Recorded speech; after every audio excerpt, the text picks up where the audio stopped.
हरिपाठ या ग्रंथावरील जे अभंग आहेत त्या अभंगावर प्रवचन करत करत माझ्याकडे 23व्या क्रमांकाचा अभंग आलेला आहे. अर्थात आतापर्यंत 22 अभंग, या 22 अभंगावर निरूपण अनेक महात्म्यांनी केले, महाराज मंडळींनी, महाराज लोकांनी केलेले आहेत.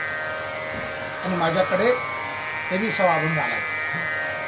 म्हणून आज मी फार सांगणार नाही, कारण चांगदेव पासष्टी कोणाकरता निर्माण केली हेही तुम्ही ऐकलेलं आहे. ज्ञानेश्वरीच्या बद्दल सुद्धा ऐकलेलं आहे. अमृतानुभव या ग्रंथाबद्दल देखील आपण ऐकलेलं आहे. पण माझ्याकडे सेवा जी आली ती हरिपाठ या ग्रंथामधील 23व्या क्रमांकाचा अभंग, 7-5-3 दशकांचा मेळा, एक तत्वी कळा गावी हरी. या अभंगावर माझ्या अल्पमतीप्रमाणे मी निरूपण करणार आहे, चिंतन मांडणारे आपल्या समोर त्याकरता आलेला आहे. ज्ञानोबराय सांगतात, हे जे शरीर आहे हे शरीर अतिशय महत्वाचं आहे. या शरीरामध्ये जे तत्व सांगितले एकनाथ महाराज हरिपाठामध्ये वर्णन करतात. 1-3-5 मेळा 25चा आणि 36 तत्वाचा मूळ हरी.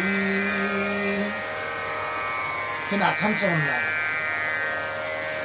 आज या अभंगामध्ये माऊली ज्ञानोबराय सांगतात, 7-5-3 दशकांचा मेळा, एक तत्वी कळा गावी हरी.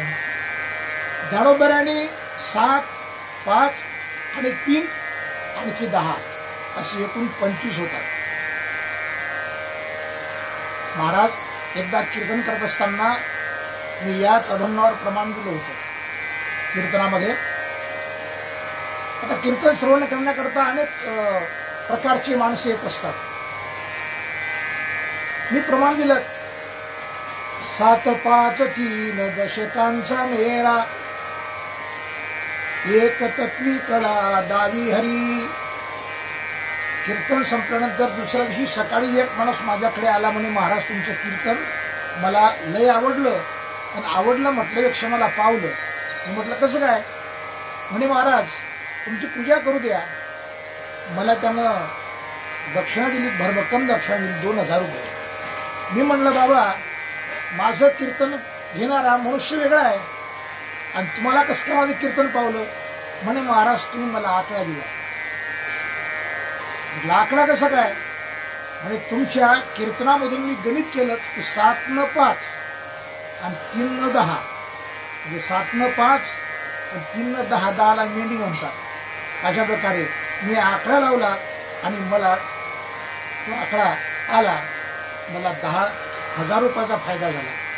त्यातले 2 गेले तर काय असो, असा कुठलाही अर्थ काढायचा नसतो.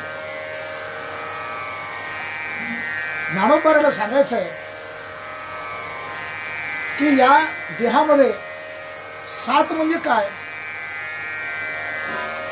तर 7 म्हणजे पंचप्राण, प्राण अपान समान उदान व्यान असे पंचप्राण, मन आणि बुद्धी, म्हणजे पंचप्राण, मन आणि बुद्धी अशी एकूण झाली 7. 5 काय? तर 5 म्हणजे पंचमहाभूत, पृथ्वी, आप, तेज, वायू आणि आकाश अशी पंचमहाभूत तत्वे झाले. आणि 3 काय? तर 3 गुण आहेत. त्या गुणामध्ये प्रामुख्याने गुण सांगितले, सत्व, रज आणि तम, हे 3 गुण आहेत. अशी एकूण झाले किती? 7, 5, 12, 12 आणि 3, 15, 7, 5, 3 आणि पुढे राहिले 10. 10 म्हणजे दशक. दशक काय आहेत? दशकांचा मेळा, अर्थात पंच ज्ञानेंद्रिय, पंच कर्मेंद्रिय अशी एकूण झाले 10. 10 आणि 5 15 आणि 10 25 असे 25 तत्व बरं का आपल्या एकाच शरीरामध्ये आहेत. एक तत्वी कळा दावी हरी. या शरीरामध्ये 25 तत्व नांदतात कसे? एक लक्षात घ्या. पंचप्राण या शरीरात 5 प्राण कसे नांदतात, पुन्हा पुन्हा ठिकाणी राहतात बरं का. त्यानंतर मन आणि बुद्धी याच देहात आहे. मन काय आणि बुद्धी काय? मन कशाला म्हणतात, बुद्धी कशाला म्हणतात? अर्थात अंतःकरण चतुष्टय जे आहे त्या अंतःकरण चतुष्टयामध्ये मन, बुद्धी, चित्त आणि अहंकार हे 4 टप्पे आहेत. त्यामध्ये प्रथम क्रमांकात मन आहे आणि बुद्धी आहे. मग मनाचं कर्तव्य काय आहे, मनाचं कर्म काय आहे, बुद्धीचं कार्य काय आहे? ज्ञानोबा हरिपाठामध्ये वर्णन करतात की बुद्धीचे वैभव अन्य नाही दुजे, एका ते शिराजे सकळ सिद्धी. बुद्धीचं वैभव कोणतं आहे? या बुद्धीचं वैभव आपण आपल्या जीवनामध्ये प्रॉपर्टी संपादन करणे, बैलगाडी, शेतीवाडी हे घेणे, विकास करणे म्हणजे हे बुद्धीचं वैभव नाही. बुद्धीचं खरं वैभव ते आहे की ज्या बुद्धीनं परमात्मा आपलासा केला, जी भगवंताच्या चरणापर्यंत गेली, किंवा ज्या बुद्धीच्या माध्यमातून आपण भगवान परमात्म्याच्या सानिध्यात पोहोचलो, ती खरी बुद्धी आहे आणि ते खरं बुद्धीचं वैभव आहे. प्रपंचामध्ये, संसारामध्ये तुम्ही किती बुद्धी लावा ती व्यर्थ आहे. ही बुद्धी झाली. मन काय? मन हा संपूर्ण इंद्रियाचा राजा आहे. हे मन कुठं आहे? मनुराजा एक देहपुरी, असे नांद तू त्याशी दोघी नारी. या पुरीमध्ये, देहरूपी गावामध्ये मनु नावाचा एक राजा आहे. मन आणि दशेंद्रियाचा तो राजा आहे. मन जसं म्हणेल त्याप्रमाणे इंद्रिय वागतात. इंद्रिय बरं का धावतात, चालतात, चलन वलन करतात बरं का. अशा प्रकारे वासना हा विषय कोणाचा आहे? वासनेवर धावणारं मन आहे बरं का. आणि ती वासना जीवनरूपी वृक्षाला, या वासनेची खऱ्या अर्थानं फार मोठी कीड लागलेली आहे. आलं का लक्षात? जीवनरूपी वृक्षाला या वासनेची फार मोठी कीड लागली आणि म्हणून त्या वृक्षाला सदैव लागणारी फळं ही दुःखाची लागतात. दुःखाची फळं लागायला कारण काय? दुःखाची फळं लागायला कारण एकच आहे की या जीवन रूपी वृक्षाला आणि वासनेची कीड लागली. बघा, लक्षात ठेवा, जीवनामध्ये येणारे काही अनुकूल प्रसंग असतात तर काही प्रतिकूल प्रसंग असतात. या अनुकूल आणि प्रतिकूल प्रसंगावर जीवनामध्ये विजय प्राप्त होण्यासाठी भगवान परमात्म्याचं चिंतन करावं लागते, नामस्मरण करावं लागते. आणि नामस्मरण हा सर्वात मोठा एक पर्याय किंवा उपाय आहे. एक तुम्हाला सांगतो, नामस्मरण कोणीही करू शकत नाही. नामस्मरण करणं सोपं असेल पण मुखात येणं फार अवघड आहे. नामस्मरण तसं सोपं आहे. कारण तुकोबा एका अभंगामध्ये म्हणतात, नाम संकीर्तन साधन पै सोपे. नाम संकीर्तन हे साधन सोपं आहे, सरळ आहे, सुलभ आहे. सोपं जरी असेल पण मुखात येणं कठीण आहे. कारण अनंत जन्माचे तप एक नाम. एक नाम मुखात येण्यासाठी अनंत जन्माची तपश्चर्या असावी लागते. आणि नामस्मरण हे फार महत्वाचं. काय सांगायचंय माऊली ज्ञानोबाच्या अभंगातून की नामस्मरण कोण करते? नामस्मरण माणसं करतात, मनुष्य करतो. पण नामस्मरण करणं हे सुसंस्कृतपणाचं लक्षण आहे बाप. बरं का? नामस्मरण करणं हे सुसंस्कृतपणाचं लक्षण आहे. नामस्मरण करणं हे सुधारणेचं लक्षण आहे. आणि तो सुसंस्कृतपणा, ती सुधारणा या माणसाच्या देहात आहे, या माणसाच्या शरीरामध्ये आहे. ज्या शरीरामध्ये ही 25 तत्व राहतात. 7, 5, 3 दशकांचा मेळा, एक तत्वी कळा गावी हरी. आता विचार जर केला बरं का, या शरीरामध्ये 5 तत्व सांगितले. पृथ्वी, आप, तेज, वायू आणि आकाश. हे एका ठिकाणी कसे राहतात मला सांगा. अग्नी आणि पाणी एकत्रित कधीही येत नाही. किती मोठी आग लागली, त्या आगीच्या जवळ जर पाऊस पडला किंवा पाणी टाकलं आगीमध्ये तर आग दिसते. मग अग्नी आणि पाणी एकत्रित येत नाही. पण या शरीरामध्ये आप तत्व म्हणजे पाणी आणि तेज तत्व अर्थात अग्नी ही एकत्रित आलेले आहे. पृथ्वी, आप, तेज, वायू, आकाश. बरं का? अग्नी आणि वायू, पाणी हे एकमेकाचा विरोधाभास दिसतो. तरी मात्र या शरीरामध्ये पृथ्वी, आप, तेज, वायू आणि आकाश हे 5ही तत्व आहेत. त्या तत्वाच्याच बरं का मग अस्थि, मांस, त्वचा, हाड वगैरे हे जे सर्व घटक आहेत या पृथ्वी तत्वाचे घटक आहेत. आप तत्वाचे घटक आहेत ज्यामध्ये रस आहे, ज्यामध्ये लाळ आहे, रक्त आहे, घ्राण आहे आणि मूत्र आहे. अशा प्रकारे हे रस तत्वाचे अर्थात आप तत्वाचे घटक आहेत या शरीरामध्ये असते. पृथ्वी, आप, तेज, वायू, आकाश असे 5 तत्व या शरीरामध्ये राहतात. 7 आणि 5. 7 काय सांगितलं? त्या 7मध्ये आपण मनावर बोलत होतो. मन आणि बुद्धी. मन, बुद्धी आणि त्यामध्ये असलेले पंचप्राण. पंचप्राण मी बोलून गेलो की प्राण, अपान, समान, उदान, ज्ञान असे पंचप्राण आहेत की या शरीरामध्ये राहतात. आणि ज्ञानेंद्रिय आणि कर्मेंद्रिय, पंच ज्ञानेंद्रिय, पंच कर्मेंद्रिय हे सर्व असे 25 तत्व या शरीरामध्ये नांदतात. एक तत्वी कळा गावी हरी, ती कळा एकामध्ये आलेले आहेत ते म्हणजे या शरीरात. एक तत्वी कळा गावी हरी.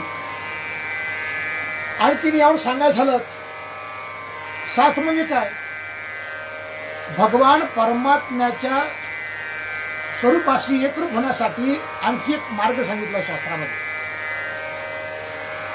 7 पायऱ्या चढत जावं लागते तेव्हा समाधी लागते. 7 पायऱ्या चढून गेल्याशिवाय समाधी लागत नाही. आणि त्या 7 पायऱ्या चढत असताना पहिली पायरी आहे यम, दुसरी आहे नियम, तिसरी आहे आसन, प्राणायाम, प्रत्याहार, धारणा, ध्यान. ह्या 7 पायऱ्या ह्या चढून मग समाधीपर्यंत पोहोचता येतं. अर्थात कसं आपल्याला समाधीपर्यंत पोहोचता येत नाही, आपण पोहोचू शकत नाही बरं का. म्हणून ज्यांना सुखाची धारणा होते ती माणसाच्या आयुष्यातली खरी सुधारणा आहे. म्हणजे धारणा पार केल्यानंतर मग पुढे ध्यान आहे. जीवनामध्ये ही अष्टांगयोगाची साधना आहे. समाधी म्हणजे काय? ध्यानाची परिपक्व अवस्था किंवा स्थिती म्हणजे ध्यान आहे बरं का. आणि समाधी आहे. ध्यानाची परिपक्व अवस्था. ध्यान जेव्हा परिपक्व होते त्याची अवस्था जेव्हा परिपक्व होते तेव्हा मनुष्याला समाधी लागते. आणि समाधीचं सुख नव्हे, कारण समाधीची अवस्था ज्याला प्राप्त झाली त्याची अवस्था काय होतं. बहिरे को सुनने आवे, अंधेरे को देख पावे, मुखामुख से शब्द सुनावे और गुंडा ताल बजावे. मग यम म्हणजे काय. आता यमावर बोलत असताना यमाचे प्रकार सांगितले तसे 5. पण आपण थोडक्यात पाहायचं आपल्याला. यम म्हणजे थोडक्यात असा विचार करा की एक सद्विचार, आपल्या मनात सद्विचार निर्माण होणे म्हणजे यम. म्हणजे आपण यमात बसलो. सद्विचार कोणता की आपण इतर ग्रंथाचं किंवा इतर पुस्तकांचं वाचन केल्यापेक्षा, इतर कथा कादंबऱ्या वाचण्यापेक्षा ज्ञानेश्वरी वाचावी ज्ञानेश्वरी, डोळा पहावी पंढरी. ज्ञानेश्वरी वाचण्याची इच्छा निर्माण होणे हा सद्विचार. यमात बसणे. गावामध्ये कुठं कथा चालू असेल, प्रवचन चालू असेल, त्या ठिकाणी आपण गेलो पाहिजे असा मनात एक सद्विचार निर्माण होणे म्हणजेच आपण यमात बसणे. आणि यमात बसल्यानंतर पुढची पायरी सांगितली, ती पायरी आहे नियम. मग ज्ञानेश्वरी वाचावी असा मनात एक सद्विचार आला, मग केव्हा वाचायची, केव्हा नाही. नामस्मरण केलं पाहिजे असा मनात विचार आला, मग केव्हा करायचं नामस्मरण. कदा नामघोष कदा हरी कथा असं नाही आहे. सदा नामघोष करू हरी कथा, येणे सदा चित्ता समाधान. सदा सततम कीर्तयंतो मां. सतत भगवान परमात्म्याचे चिंतन करणे, सतत वारंवार पारायण करणे, सतत प्रवचन करणे, श्रवण करणे हा नियम. तिसरी पायरी आहे आसन. अगदी सोप्या भाषेत सांगायचं म्हणजे आसन सिद्धता. एकदा आपण जर मांडी घातली तर ती मांडी तशीच घातली पाहिजे. तर याचं आसन पक्क बरं का, त्याचं आसन पक्क. आसन सिद्धता महत्वाची आहे. एका आसनावर बसणे, मग ते साधा आसन असेल, अर्ध पद्मासन असेल, पद्मासन असेल बरं का. त्याच्या आसनाचे प्रकार आहेत बरं का. 84 प्रकारचे आसन आहेत. असं पण आसन सिद्धता महत्वाची आहे. नियम आसन. आसनानंतर सांगितलं प्राणायाम. प्राणायाम म्हणजे काय. शास्त्रोक्त पद्धतीने श्वासोश्वास घेणे म्हणजे प्राणायाम. ज्या प्राणायामामध्ये 3 प्रकार सांगितले, पूरक, कुंभक, रेचक बरं का. कुंभक म्हणजे साठवणे, पूरक हळूहळू घेणे, रेचक हळूहळू सोडणे. तर याची प्रक्रिया अशी आहे की उदाहरणार्थ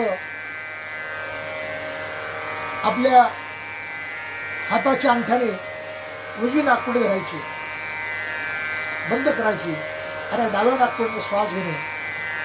जेवढा वेळ घेण्याकरता लागला तेवढा वेळ आतमध्ये रोखून धरणे.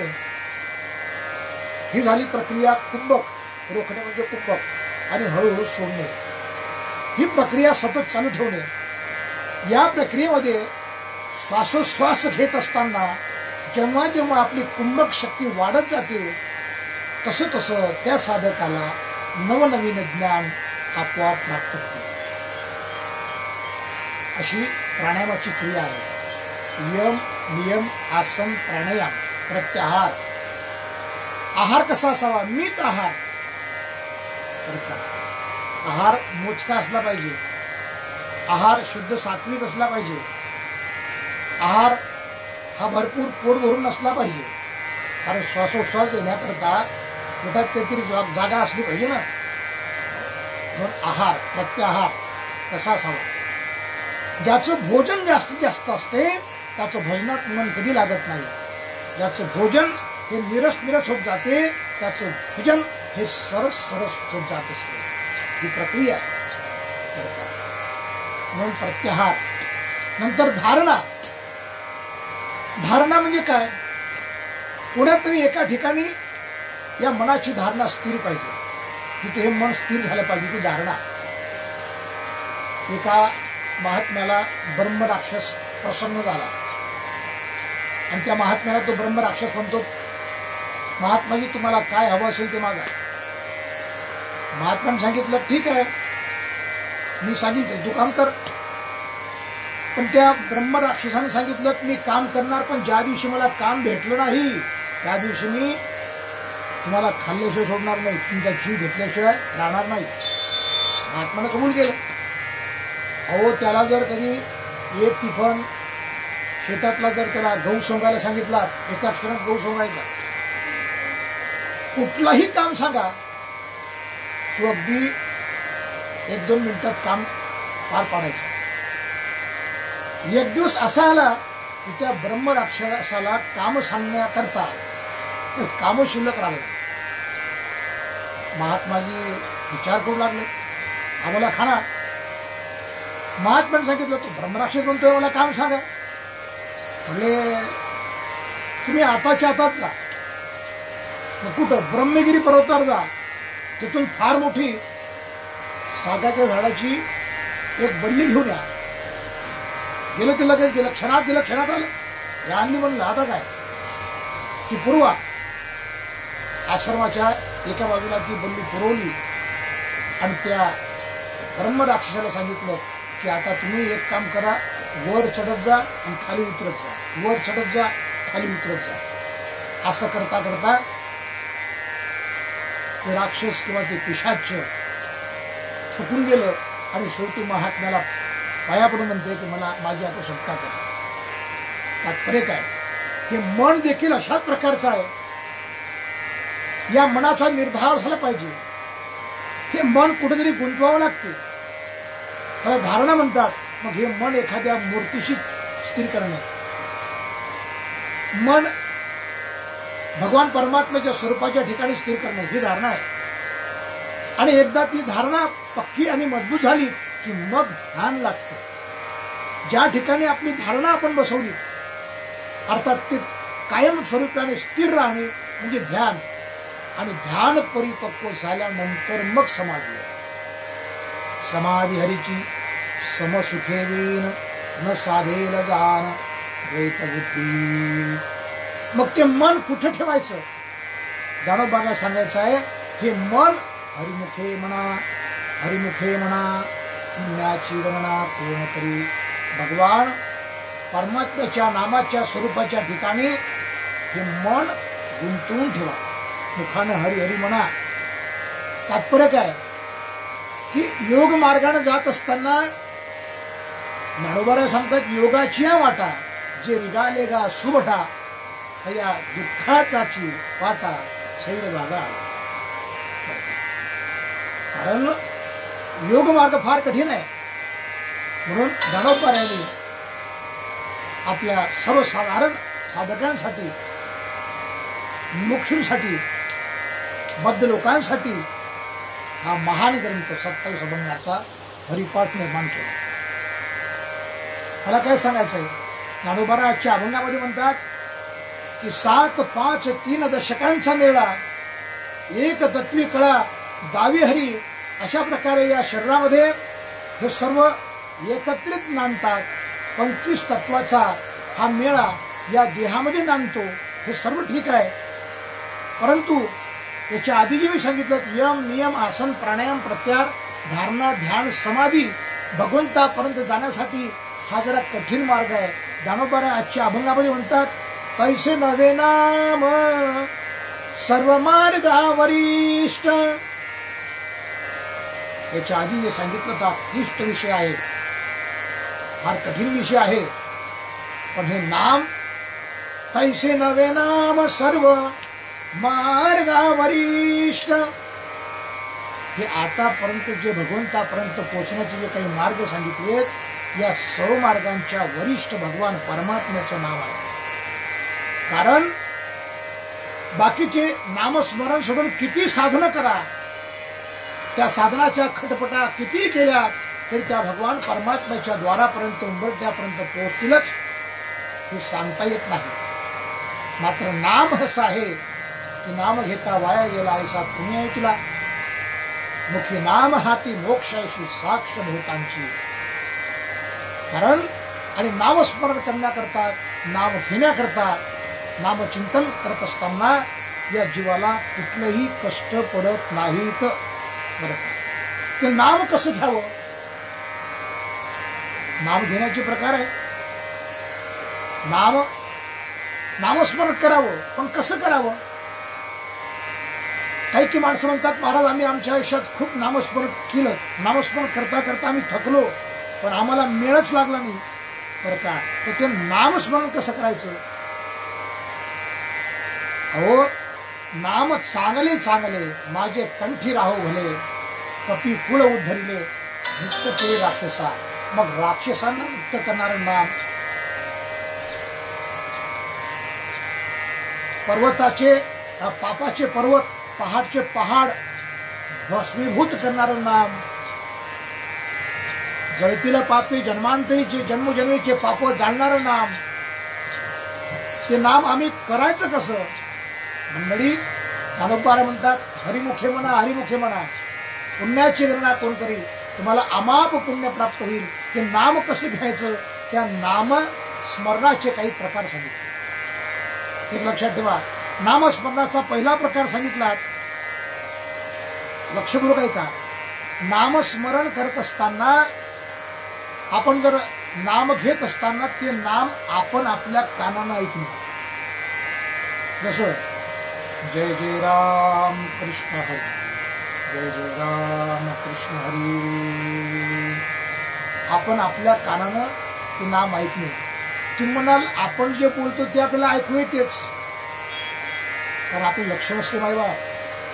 म्हणून जय जय राम कृष्ण हरी, जय जय राम कृष्ण हरी नामस्मरण करताना आपले काम इतरत्र कुठेही जाता कामा नये. आपले कान आपल्या नामस्मरण करत असताना त्या ठिकाणी तल्लीन झाले पाहिजे. हा एक नामस्मरण करण्याचा पहिला प्रकार आहे. कानाने लक्षपूर्वक ऐकलं पाहिजे. नामस्मरण करत असताना भगवान परमात्म्याच्या चरणापासून, बरं का, मस्तकापासून चरणापर्यंत अशा प्रकारे गोलाकार भगवंताला न्याहाळत भगवंताचं नामस्मरण करणे हा दुसरा प्रकार आहे. कारण या प्रकाराने भगवान परमात्मा पुन्हा पुन्हा त्याला पाहत राहणे, चरणापासून मस्तकापर्यंत. हा नामस्मरणाचा दुसरा प्रकार सांगितला शास्त्रामध्ये. पुन्हा नामस्मरणाचा तिसरा प्रकार आहे नामी आणि नाम याच्यामध्ये अभेद असावा, अद्वैत असावं. आणि ती अद्वैतता प्राप्त होण्यासाठी अद्वैत कुसरी विरळा जाणे. आणि बरं सांगतो, नाम आणि नामी याच्यामध्ये अभेद भाव असताना नामस्मरण केलं गेलं पाहिजे. हा तिसरा प्रकार सांगितला. नामस्मरणाचा चौथा प्रकार सांगतात की भगवंताचं नामस्मरण करत असताना असं ज्या टाहो फोडून भगवंताचं नामस्मरण करा. जसे एखाद्या मुलानं आई कामधंदा करत असताना हे आई आई आई आई म्हणून हात मारतो, पण आई त्याच्याकडे ध्यान देत नाही, लक्ष देत नाही. मात्र त्याच मुलानं जर टाहो फोडला, आई म्हणून जर कडकडून हात मारली, तर आई हातचा धंदा टाकून धावत येईल आणि त्या बाळाला जवळ घेईल, त्याला स्तनपान करेल, त्याची लाळ करेल. अशा प्रकारे भगवान परमात्म्याचं नाम घेत असताना टाहो फोडून नामस्मरण करणे. एका ठिकाणी महाराज म्हणतात, कानया रे जगजेठी देई भेटी एक वेळा देई भेटी एक वेळा काय मोकलीले वनी काय मोकलीले वनी सावजानी वेढिले कान्हया रे जगजेठी देई भेटी एक वेळा. अर्थात भगवान परमात्म्याचं नामस्मरण करत असताना या नाभीच्या देठापासून त्याला हाक मारणे, हाव फोडून नामस्मरण करणे, हा नामस्मरणाचा चौथा प्रकार आहे. पाचवा प्रकार सांगितला तो म्हणजे श्वासोश्वासावर लक्ष ठेवून, श्वासोश्वासावर लक्ष केंद्रित करून भगवान परमात्म्याचं नामस्मरण करत राहणे, हा पाचवा प्रकार आहे. आणि सहावा प्रकार सांगितला, जे नामस्मरण करण्याकरता तुम्हाला कष्ट कुठे लागत नाही.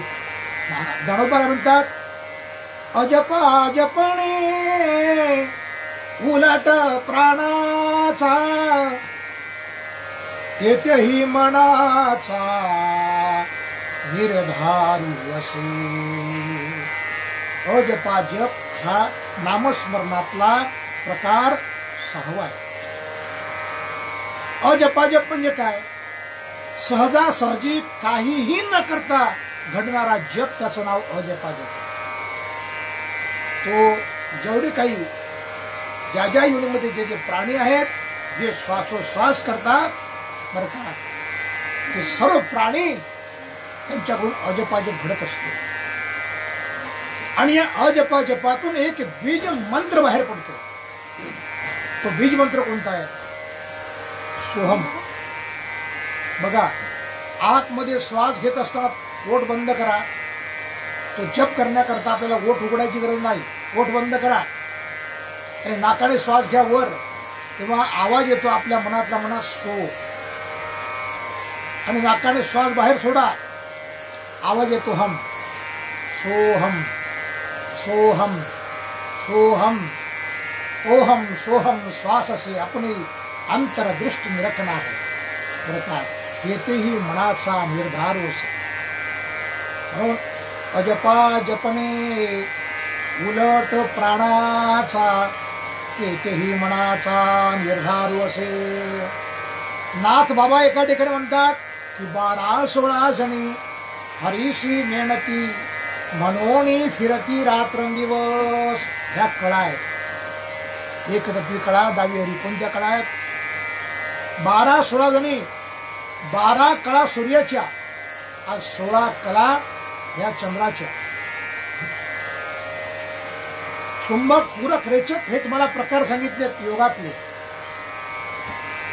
तसंच इडा आणि पिंगळा नावाच्या नाड्या आहेत. इडा नाडी, पिंगळा नाडी. त्याला चंद्र आणि सूर्य असं म्हटलं आहे. उजवी नागपुडी म्हणजे सूर्य आणि डावी नागपुडी म्हणजे चंद्र. चंद्राच्या कळा 16 आणि सूर्याच्या कळा 12. 12-16 जणी हरीशी मेहनती मनवणी फिरती रात्रंदिवस. रात्रंदिवस या फिरत असतात. माऊली ज्ञानोबा म्हणतात, निघजे पूर्वीच्या मोहरा ये जे पश्चिमेच्या घरा निश्चितपणे धनुर्धरा चालणे येथीचे. त्या अहोरात्र फिरत असतात बरं का. म्हणून फिरत रात्रंदिवस. पुन्हा आणखी तुम्हाला सांगतो, चंद्रनाडी आणि सूर्यनाडी. चंद्रनाडी चालू असताना या अशी तुम्ही जर बोट मोजलेत तर चंद्रनाडीचे बोटाचं अंतर सहज श्वास घेत असताना 16 बोट असते. आणि सूर्यनाडी चालू असताना तुम्ही जर श्वास मोजलात तर त्याचं अंतर हे 12 बोटाचं आहे. 12-16 जणी हरीशी मेहनती बरं का. येडा, पिंगळा आणि मध्य नाडी आहे, तिचं नाव सुषुम्ना. तशा शरीरामध्ये 72,000 नाड्या आहेत. पण येडा, पिंगळा आणि सुषुम्ना या 3 नाड्या अतिशय महत्वाच्या आहेत. त्या सुषुम्ना नाडीने जेव्हा आपण श्वास चालू असताना नामस्मरण करतो ते नामस्मरण येतेही मनाचा निर्धार वसे. मग त्याकरता जपाजपणे उलट प्राणाचा 24 तासात 21,600 श्वास होतात. अर्थात काहीही न करता हा अजपाजप 21,600 जप होतो. तुम्ही जर नामस्मरण कुठलेही घ्या, मग ते रामकृष्ण असू द्या, राधेश्याम असू द्या, सोहम असू द्या, तुम्हाला जो तुमच्या गुरुनं मंत्र दिला असेल त्या मंत्राचा जप जर तुम्ही केला तर तो श्वासावर लक्ष देऊन तुम्ही जर जप केला तर तुमचा सहजासहजी हा 21,600 जप घडतो. 21,600 अर्थात 12 तास जर तुमचं लक्ष असलं तुमच्या श्वासाकडे जागृत अवस्थेमध्ये, जेवढं तुमचं श्वासावर लक्ष असेल तेवढा श्वास तुमचा दररोज घडतो. अशा प्रकारे 7वा प्रकार सांगितला नामस्मरणाचा, जिव्हे वेगू करी. जिव्हेने म्हणत राहा आणि वेग द्या. विठ्ठल विठ्ठल विठ्ठल विठ्ठल विठ्ठल विठ्ठल विठ्ठल विठ्ठल विठ्ठल विठ्ठल विठ्ठल विठ्ठल विठ्ठल विठ्ठल असा तुमचा नामजप होईल. किंवा लक्ष द्या बरं का, लक्ष लावून राहा गोविंदला. 8वा प्रकार सांगितला स्वरूपाच्या स्मरणात बरं का नामाचा उच्चार करा. भगवान परमात्म्याचं स्वरूप आपल्या डोळ्यासमोर ठेवणे, त्या भगवान परमात्म्याच्या स्वरूपामध्ये बरं का मन लीन करून त्या स्वरूपामध्ये स्मरण करणे हा 8वा प्रकार. नामाचा उच्चार करणे हा 8वा प्रकार आहे. 9वा प्रकार सांगितला जे जे भेटे भूत तया माने जे भगवंत. माझा परमात्मा सर्व ठिकाणी ओत प्रोत भरलेला आहे अशा प्रकारची भावना मनामध्ये धारण करून भगवान परमात्म्याचं नामस्मरण करणे म्हणजे त्या परमात्म्याची अनुभूती आपल्याला आल्याशिवाय राहणार नाही. 10वा प्रकार सांगितला की भगवान परमात्म्याच्या ठिकाणी आपलं मन स्थिर करा. मग परमात्मा तर आपण पाहिला नाही, भगवान परमात्म्याचा साक्षात्कार आपल्याला झाला नाही, मग काय करायचं? आपण आपल्या सद्गुरूला पाहिलं, आपल्या सद्गुरूची मूर्ती आपण पाहिली, आपण डोळ्यांनी आपल्या गुरुला पाहिलेलं आहे. त्या गुरुची मूर्ती आपल्या डोळ्यासमोर आणायची, ध्यानात आणायची आणि नामस्मरण करायचं. म्हणजे अर्थात सद्गुरूची मूर्ती, त्या मूर्तीमध्ये मन लावायचं किंवा ती मूर्ती आपल्या चक्षुपुढे ठेवायचं आणि चक्षुपुढे ती मूर्ती ठेवून भगवान परमात्म्याचं नामस्मरण करायचं. म्हणजे हा 10वा प्रकार झाला. आणि 11वा प्रकार सांगितला माळ हातात घेऊन संख्या लक्षात ठेवून माळ जपावी. पण ज्ञानोबरांनी पुढच्या या हरिपुरात अभंग सांगितलं, ज्ञानदेवा मौन जप माळंतरी धरोणी श्रीहरी जपे सदा. अर्थात जेव्हा जोपर्यंत या मनाला वळण लागत नाही तोपर्यंत माळ, पण एकदा या मनाला वळण लागली की आपल्या मनाचीच माळ आहे. तन की तंबुरे में तो सासो के तार बोलो जय राधे श्याम श्याम जय सिया राम राम जय राधे श्याम. तन की तंबुरे में तो सासों के तार, या श्वासाचे तार छेडायचे रामकृष्ण हरी अशा प्रकारे. आणि हे प्रकार नामस्मरण करण्याचे प्रकार सांगितले. पुन्हा नामाचे 2 प्रकार सांगितले आणखी, साधक नाम आणि सिद्ध नाम. साधकाप्रमाणे साधक नामस्मरण घेत असताना बरं का साधक भगवान परमात्म्याचं नामस्मरण करत असताना प्रेमानंद हा साध्य करून घ्यायचा असतो. साधक नामामध्ये भगवान परमात्म्याचं नामस्मरण करत असताना एक प्रेमानंद साध्य करून घ्यायचा असतो. आणि नामाचा दुसरा प्रकार सांगितला, एक सांगितलं साधक नाम, दुसरं सांगितलं सिद्ध नाम. त्या सिद्ध नामामध्ये जो प्रेमानंद प्राप्त झाला तो प्रेमानंद अखंड सेवन करत राहायचा, हे सिद्ध नाम आहे. अशा प्रकारे नाम घ्या. हरिमुखे म्हणा पुण्याची गणना कोणतरी. पण कशा प्रकारे आजच्या अभंगात माऊली सांगतात, अजपा जपणे उलट प्राणाचा येथेही मनाचा निर्धार वसे. ज्या ठिकाणी मन स्थिर आहे ते स्थिर करून अशा प्रकारे भगवंताचं नाम घ्यावं. आणि ते जर नाम ज्ञानोबाला सांगायचं आहे, आपल्या मुखात येत नसेल हे जीवन काय कामाचं आहे?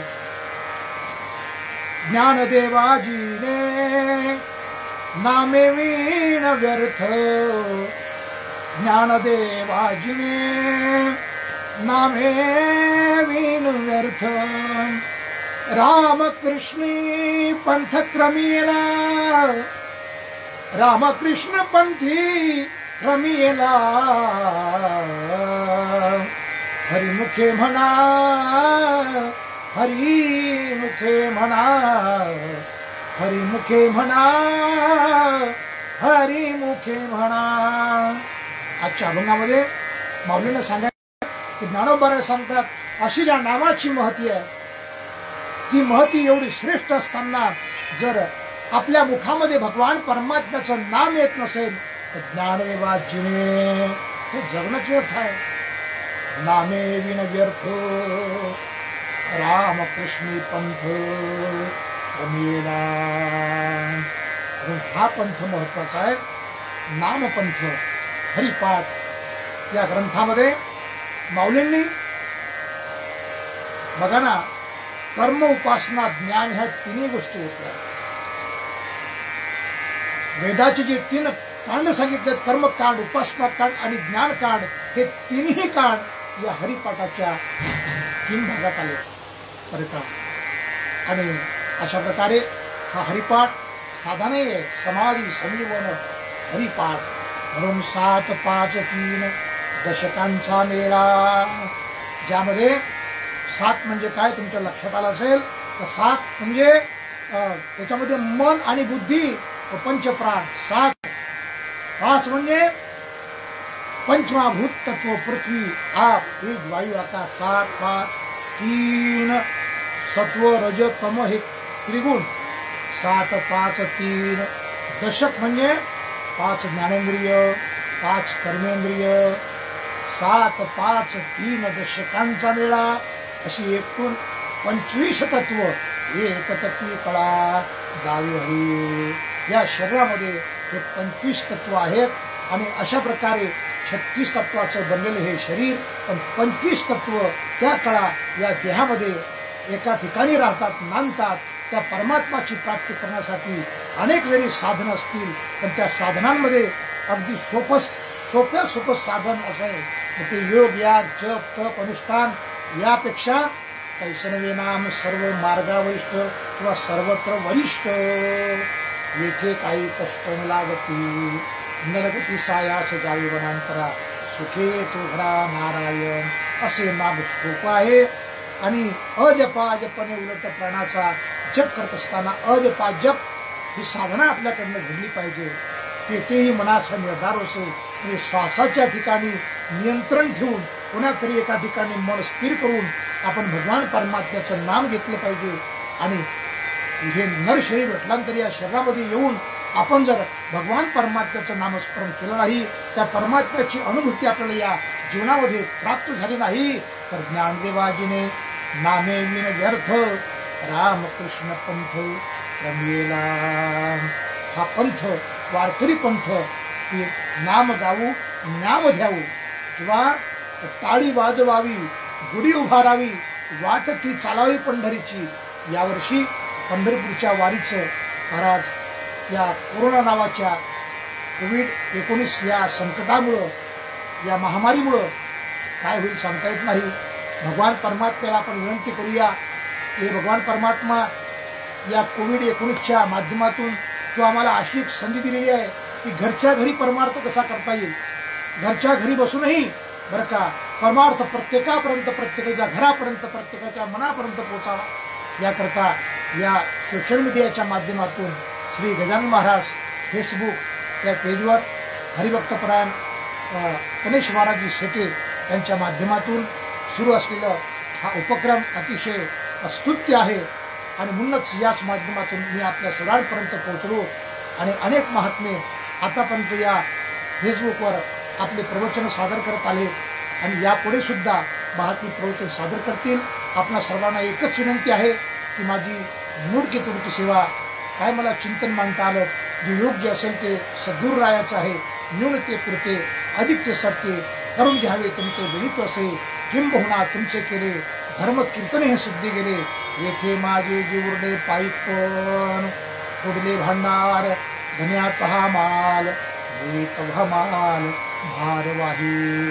अशा प्रकारे योग्य असेल तर सद्गुरुरायांचं आणि अयोग्य किंवा अपशब्द बोलला गेला असेल ते माझ्या बुद्धीचे दोष समजून माझे मला परत करा. आणि मात्र सर्वांनी या फेसबुकच्या माध्यमातून श्री गजानन महाराज फेसबुक याशी कनेक्ट राहून सर्वांनी या संगतीचा प्रवचनाचा लाभ घ्यावा ही विनंती. कुंडलिक वरदा हरी विठ्ठल श्री ज्ञानदेव तुकाराम. जय जय राम कृष्ण हरी, जय जय राम कृष्ण हरी, जय जय राम कृष्ण हरी, जय जय राम कृष्ण हरी. विठ्ठला विठ्ठला विठ्ठला विठ्ठला विठ्ठला. कुंडलिक वरदा हरी विठ्ठल श्री ज्ञानदेव तुकाराम.